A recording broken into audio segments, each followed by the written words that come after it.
¿Realmente conoces China? ¿O solo lo que te han dejado saber?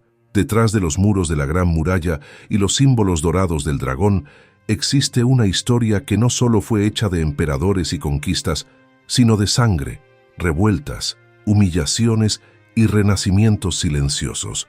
Una historia tejida entre el barro de los creadores míticos y los tanques de acero que acallaron voces en la plaza de Tiananmen. La mayoría de la gente conoce piezas sueltas, una dinastía aquí, una guerra allá, pero pocos ven la línea invisible que une cada era, cada caída, cada resurgimiento, hasta el poder silencioso que ejerce hoy en el mundo. En este video accederás a aquello que raramente se cuenta de forma continua, la historia completa de China, como un pergamino que se desenrolla ante tus ojos, revelando los ciclos eternos de gloria y ruina, desde los seres legendarios que moldearon a los primeros hombres con sus manos, hasta el imperio comunista, que se alzó de las cenizas de 1000 rebeliones. Prepárate para entender cómo un pueblo resistió a invasiones, traiciones internas, desastres naturales y guerras civiles, y aún así mantuvo viva su identidad.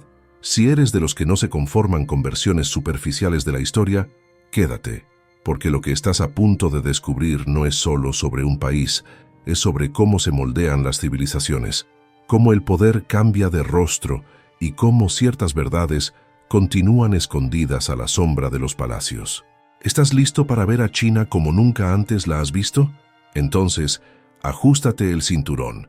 Y si te gusta, deja ya tu like, suscríbete al canal y activa las notificaciones, porque este es solo el comienzo del viaje.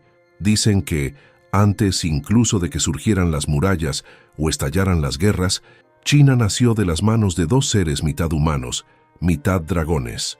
Nügua y Fuxi, creadores de hombres moldeados del barro, dieron forma al mundo con la misma delicadeza con que un maestro artesano sopla el vidrio caliente. Para los antiguos, no era solo un mito, era una memoria viva, pasada de generación en generación, como una herencia de polvo y oro. Estos primeros susurros de la civilización ya mostraban que, en China, la línea entre lo divino y lo terrenal era tenue. Todo comenzaba con el equilibrio, pero el tiempo siempre cobraba su precio. Llegaron entonces los llamados 5 emperadores ejemplares, hombres que no gobernaban solo con leyes, sino con virtudes. Se cuenta que cada uno de ellos vivió como un sabio, sin sed de conquista, sin gusto por el lujo. Fue una era de orden, de labradores y guerreros que caminaban bajo el mismo sol, seguros de que estaban bajo un cielo justo. Pero, como bien sabemos, es en el apogeo de la paz que el caos suele acechar. Y fue así que las aguas despiadadas tomaron las aldeas y los campos, en un diluvio que lavó las certezas de aquel pueblo. Ante la tragedia, se alzó un nombre que el tiempo se negó a olvidar: Yu el Grande. Durante 13 largos años, luchó contra las inundaciones, cavando canales con sus propias manos, guiando los ríos como quien doma a las bestias. No había trono ni corona, solo tierra mojada y la promesa de protección. Pero el pueblo vio allí algo excepcional, un hombre que no pedía el poder, sino que lo merecía. Y fue esta conquista silenciosa la que selló el inicio de la legendaria dinastía Xia. Ahora, la historia dejaba el mundo de los mitos. ¿O será que solo comenzaba a disfrazarlos? Durante mucho tiempo, la dinastía Xia habitó aquel limbo entre la leyenda y la realidad, como un eco lejano de las hazañas de Yu el Grande.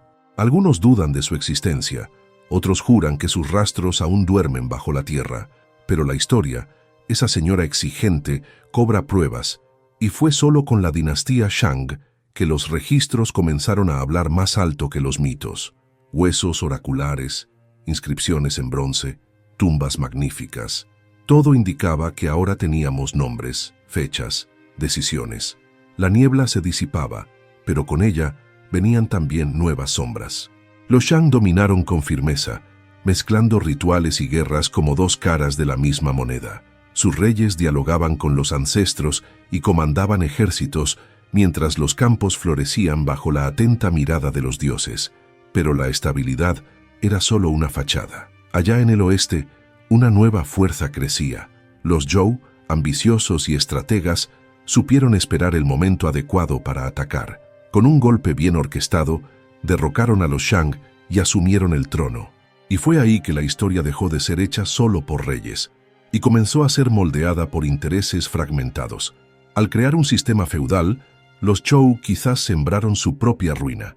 Confiaron el poder a los señores regionales, creyendo que la lealtad bastaba, un error común entre los que gobiernan por la tradición. Pronto, las alianzas se convirtieron en engaños, los pactos en espinas, y lo que era un imperio se volvió un tablero de intrigas. Primero vino el período de las primaveras y otoños, con guerras localizadas y disputas políticas. Después, como un trueno inevitable, despuntó el caótico período de los reinos combatientes. China dejaba de ser una sola y se convertía en muchas. Fue en medio del caos de los reinos combatientes que un nombre surgiría para reescribir la historia a sangre y fuego: Qin Shi Huang. Joven, implacable y obsesionado con el control, no quería solo vencer, quería unificar, y lo consiguió. Uno por uno, los 7 reinos cayeron ante sus disciplinadas legiones. Cuando el último enemigo cayó, nació el imperio Qin. Por primera vez, China hablaba con una sola voz, pero qué voz tan dura era esa, que silenciaba a los disidentes y quemaba libros. La unificación trajo orden, pesos estandarizados, escritura común, leyes rígidas. Las carreteras conectaban las provincias como las venas de un nuevo cuerpo, y la Gran Muralla comenzó a surgir, no como un símbolo de orgullo, sino de temor. Pero el peso de la tiranía cobra su precio. Tras la muerte del emperador, las revueltas brotaron como brasas en un pajar. En pocos años, el imperio se derrumbaba, y con él, la dinastía Qin entraba en la historia como un ejemplo de eficiencia y brutalidad a partes iguales. Pero donde hay colapso también hay oportunidad, y fue Liu Bang, un hombre simple, quien aprovechó el vacío de poder y fundó la dinastía Han. ¿La diferencia? No gobernaba solo con el puño, sino con el corazón del pueblo. Bajo los Han, China respiró, creó el papel, se expandió hasta Asia Central y vio el surgimiento de la legendaria Ruta de la Seda. Los confines del imperio intercambiaban mercancías e ideas, incluyendo el budismo, que llegaba tímido, pero que pronto echaría raíces. Si los Qin fueron acero, los Han fueron seda, y en la maleabilidad encontraron una fuerza duradera. Después del esplendor de los Han, vino el abismo. La muerte de emperadores fuertes abrió espacio a disputas internas, traiciones palaciegas y el ascenso de Wang Mang, un usurpador que prometía reformas, pero sembró inestabilidad. El pueblo, ya exhausto, vio cómo el hambre llamaba a su puerta y la revuelta se extendía como fuego en paja seca. Cuando los Han regresaron con la llamada dinastía Han Oriental, ya no tenían el mismo aliento. El imperio, antes cohesionado, ahora crujía por dentro. Y en el horizonte, los bárbaros ya afilaban sus lanzas. Llegaron entonces los Jin, que intentaron reunir los pedazos, pero fueron tragados por las invasiones de pueblos nómadas venidos del norte. La tierra se dividió de nuevo, una constante cíclica en la historia de China. Pero cuando todo parecía perdido, surgió la dinastía Sui. Breve pero audaz, reconectó el imperio con inmensos canales, uniendo ríos y regiones, como si cosiera una tela rasgada durante mucho tiempo. Pero fue con los Tang que China renació en todo su esplendor, como un fénix que surge de las cenizas de la división. Los Tang promovieron reformas agrarias, invirtieron en la cultura, expandieron las fronteras y abrieron las puertas a influencias externas. Era la segunda edad de oro de China, y sus reflejos se podían sentir hasta en el desierto, donde las caravanas cantaban historias del brillante imperio. Poetas, inventores, generales, todos florecían bajo un cielo de estabilidad e innovación. Pero como todo gran imperio que olvida la humildad, los Tang también se perdieron en excesos, y en los salones de mármol las intrigas volvieron a susurrar el presagio de la caída. Cuando los Tang cayeron, el vacío de poder atrajo una vez más la fragmentación. La dinastía Song surgió intentando restaurar el orden, pero incluso con notables avances culturales, su dominio era frágil. Los Jurchen, un pueblo del norte, invadieron y tomaron parte del imperio, obligando a los Song a retroceder hacia el sur. Allí florecieron en arte, comercio y ciencia, pero la espada de los bárbaros seguía apuntando al corazón de China, y en el norte crecía una amenaza que no hacía distinción entre murallas y tronos. Era imposible ignorar el estruendo de los cascos. Genghis Khan, venido de las estepas, comandaba con una furia ancestral, forjando un imperio que barrió reinos como el viento arranca las hojas secas. Tras su muerte, fue su nieto, Kublai Khan, quien selló el destino de China. Se instauró la dinastía Yuan, mezclando tradiciones chinas con la lógica nómada de las llanuras. Los palacios orientales convivían con las tiendas mongolas, y la corte de Pekín se convirtió en un centro multicultural. Por primera vez, China era gobernada por extranjeros, y eso dejó cicatrices.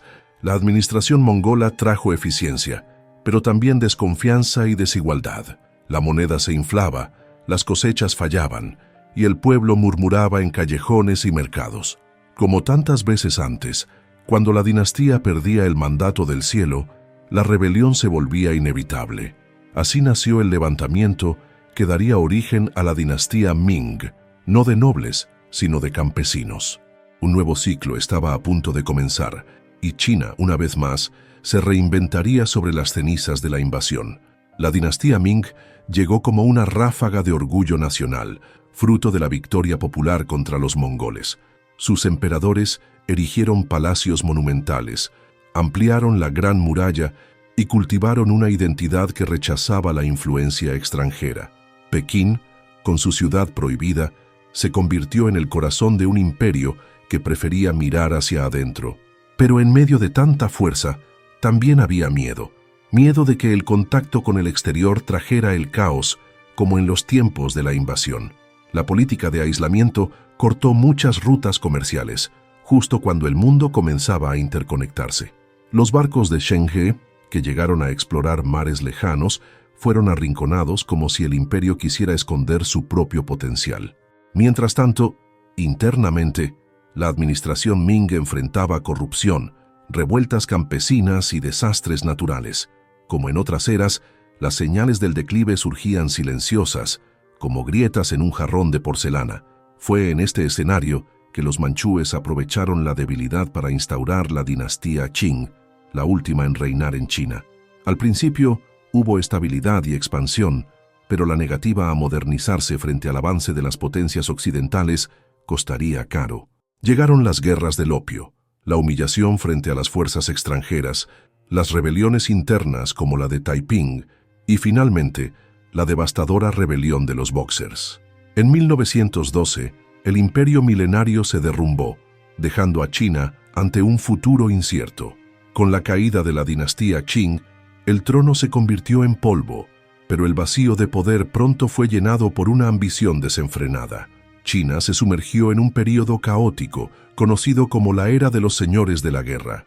Generales locales se disputaban el territorio como si fueran pequeños reyes, mientras el pueblo sufría de hambre, abusos e incertidumbre. Fue en este escenario inestable que surgieron dos fuerzas rivales, los nacionalistas de Sun Yat-sen y el recién creado Partido Comunista Chino, al principio unidos por conveniencia, pero las alianzas frágiles nunca duran mucho. Los comunistas, todavía pequeños, encontraron en el campo un terreno fértil para sus ideas.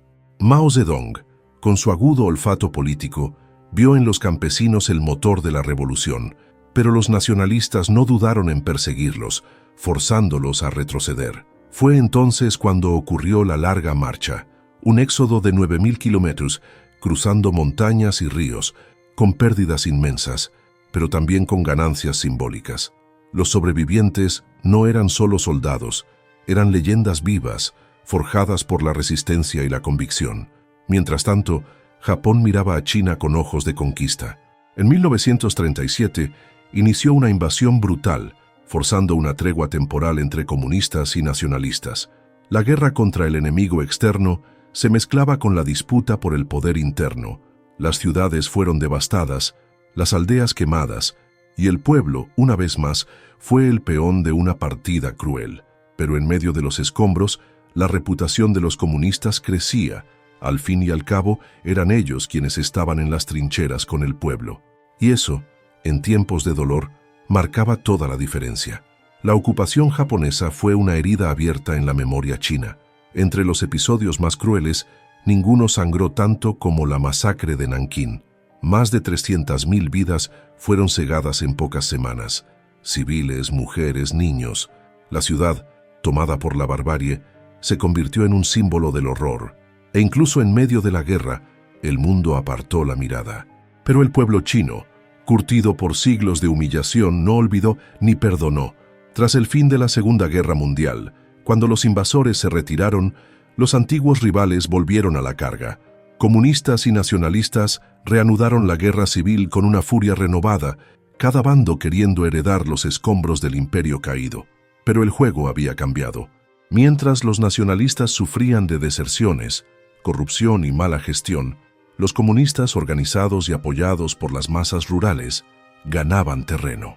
Las promesas ya no estaban en los salones de mando, sino en los campos donde el pueblo sembraba y sufría.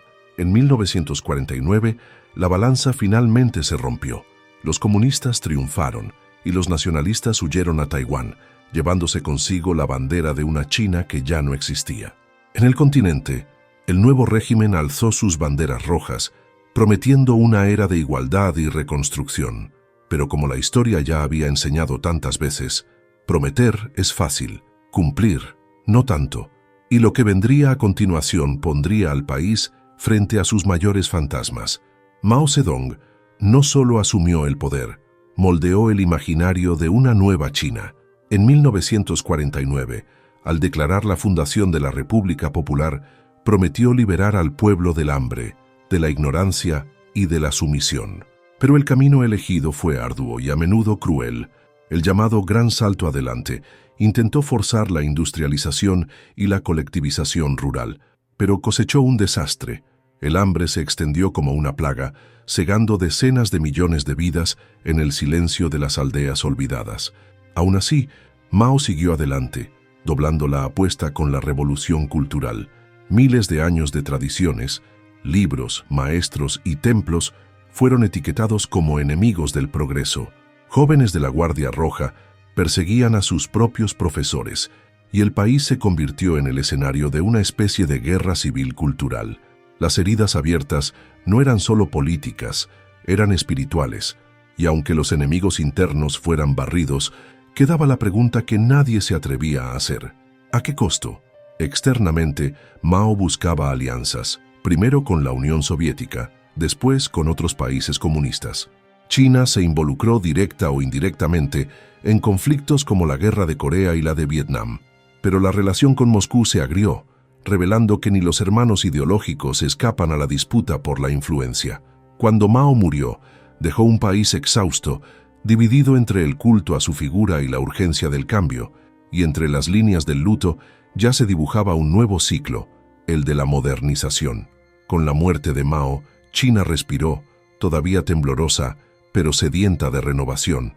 Deng Xiaoping asumió el mando con una visión pragmática: abrir la economía sin soltar las riendas del poder.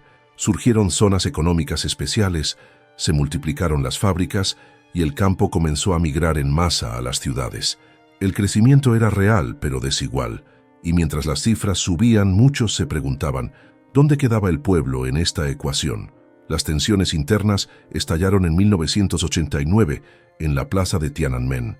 Estudiantes, intelectuales y trabajadores alzaron pancartas y esperanzas, clamando por libertad, transparencia y dignidad. Pero la respuesta fue implacable. Los tanques avanzaron, los disparos silenciaron voces y el mundo observó, atónito, la masacre transmitida en destellos interrumpidos. El mensaje era claro: crecimiento sí, protesta no. Y aún hoy, hablar de este episodio es como tocar una herida que nunca ha cicatrizado por completo. Aún así, China siguió adelante. Se convirtió en la nación más poblada del mundo, un centro industrial colosal que exportaba no solo productos, sino también influencia. Pero algo seguía siendo curioso. Por fuera, globalizada; por dentro, introspectiva. La cultura tradicional fue rescatada en parte, pero con vigilancia. La censura no dormía, e Internet, donde existía, caminaba con cadenas invisibles. Un gigante había despertado, pero sus ojos seguían siendo cautelosos. Y en el sur, una pequeña isla comenzaba a susurrar una historia aparte. Mucho antes de los rascacielos y las luces de neón, Hong Kong Era un refugio de piratas, comerciantes y aventureros. Sus aguas profundas escondían secretos y barcos que contrabandeaban tesoros y especias. Pero fue después de las guerras del opio que los británicos tomaron el control de la isla, transformándola en una colonia estratégica. Mientras el continente se sumergía en guerras y revoluciones, Hong Kong florecía bajo el capitalismo, ganándose el apodo de la Perla de Oriente. Allí, el tiempo parecía correr en otra dirección. Después de la Segunda Guerra Mundial, la ciudad explotó en crecimiento. Brotaban rascacielos, se instalaban empresas internacionales, y los refugiados del continente traían sudor y esperanza. Hong Kong se convirtió en un símbolo de prosperidad, pero también de contradicción. China en la sangre, británica en la ley. En 1997 llegó la histórica devolución a China. El acuerdo: un país, dos sistemas, un modelo híbrido que prometía libertad política y económica durante al menos 50 años. Pero las promesas, como el tiempo, a veces se desgastan. Conforme se acerca 2047, la incertidumbre crece. Movimientos pro democracia toman las calles, las protestas se multiplican y el gobierno central estrecha el cerco. Para muchos, Hong Kong representa más que una ciudad. Es un puente entre lo que China fue y lo que podría ser. Una tierra de posibilidades, pero también de tensiones acumuladas. Y en medio de esta encrucijada histórica, el mundo observa, tratando de descifrar cuál será el próximo capítulo de esta historia milenaria. La historia de China no es solo un relato de imperios, guerras y reformas. Es el reflejo de un pueblo que aprendió a sobrevivir entre murallas y revoluciones, que enfrentó el caos con disciplina y renació de las cenizas más veces que ningún otro. Cada dinastía, cada levantamiento, cada silencio impuesto dejó marcas profundas, marcas que aún hoy resuenan en las decisiones de sus líderes, en los susurros del pueblo y en las tensiones que el mundo entero observa en silencio. Y ahora que conoces este viaje, te pregunto, ¿qué hacemos con este conocimiento? ¿Vamos a simplemente verlo pasar como polvo sobre pergaminos antiguos, o vamos a usarlo para entender mejor los juegos de poder, las consecuencias del orgullo y el precio que se paga cuando un imperio elige callar en lugar de escuchar? Porque la historia de China, en el fondo, es un espejo, y todo aquello que enfrentó, otras naciones ya lo han vivido, o aún lo vivirán. Si esta historia te ha conmovido de alguna manera, suscríbete al canal, dale like al video y activa la campanita. Ese es el primer paso para continuar este viaje por narrativas profundas, impactantes y a menudo olvidadas. Aquí en el canal encontrarás otras historias tan grandiosas como esta, repletas de conflictos, descubrimientos y misterios que han moldeado el mundo en que vivimos hoy. Te invito a verlas. Será un honor tenerte con nosotros. Te veo en el próximo video. Hasta la próxima.